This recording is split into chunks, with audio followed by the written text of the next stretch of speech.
Happy Thursday po sa ating lahat. Ako si Benison Estareja. Patuloy pa rin ang pag-ihip ng northeast monsoon or amihan na siya nagdadala pa rin ng bahagyang pagbaba ng temperatura pero doon lamang po sa may extreme northern Luzon na siyang sinasamahan din ng mga saglit na mga pag-ulan.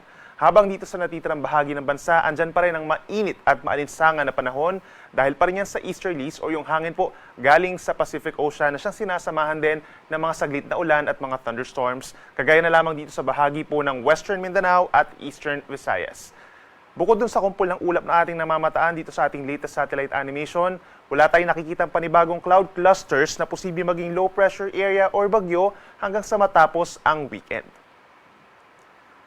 Ngayong araw, asahan pa rin po ang makulimlim na panahon sa may Batanes and Babuyan Islands. Sasamahan din yan ng mahina hanggang katamtamang mga ulan at mga isolated thunderstorms. Epekto po yan ng amihan or northeast monsoon. So make sure po na meron tayong dalang payong.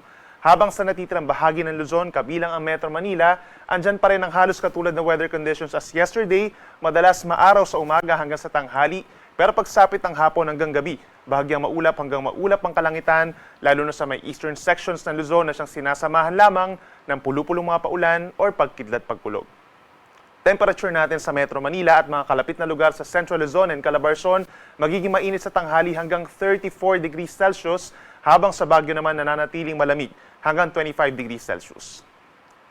Sa ating mga kababayan sa malaking bahagi ng Palawan, Visayas, and Mindanao, andyan pa rin po ang bahagyang maulap hanggang minsan maulap na kalangitan.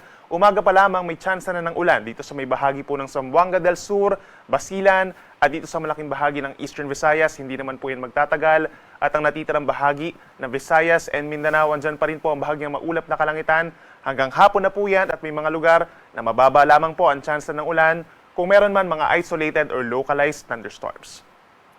Sa Palawan, asahan ng maximum temperature na 33 degrees Celsius. Sa Metro Cebu and Metro Davao hanggang 32 degrees pagsapit ng tanghali, habang pinakamainit pa rin sa may Zamboanga City hanggang 34 degrees Celsius. So make sure po na hydrated tayo at magdala ng pananggalang sa init ng araw.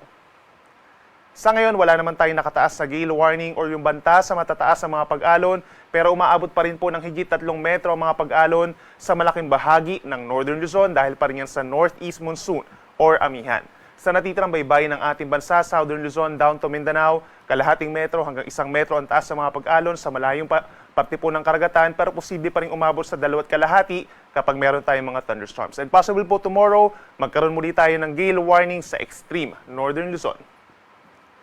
Para naman sa ating 3-day weather forecast, simula po sa Friday hanggang sa weekend, asahan po ang maulap na kalangitan in more areas of Northern Luzon dahil yan sa shear line. Ito yung linya kung saan nagtatagpo po ang malamig na hanging amihan at ang mainit na easterlies. As a result, nagkakaroon po ng kaulapan at minsan malalakas po ng mga pag-ulan at mga thunderstorms, kabilang ng Batanes, Cagayan, Isabela, Apayao, at yung mga nearby areas pa dito sa may Northern Luzon. So make sure po na meron tayong dalang payong.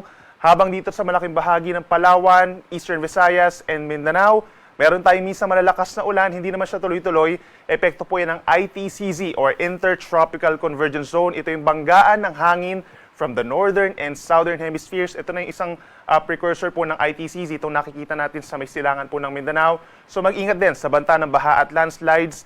Habang sa natitirang bahagi ng bansa, meron pa rin tayong bahagyang maulap at madalas mainit na tanghali na sinasamahan ng pulu-pulong ulan or pagkidlat pagkulog lamang. Ang araw ay sisikat, ganap na alas 6 ng umaga at lulubog pa rin 5:24 ng hapon. Yan pa rin ang latest mula dito sa Weather Forecasting Center ng Pag-asa. Ako muli si Benison Estareja na nagsasabing sana ng panahon, pag-asa magandang solusyon.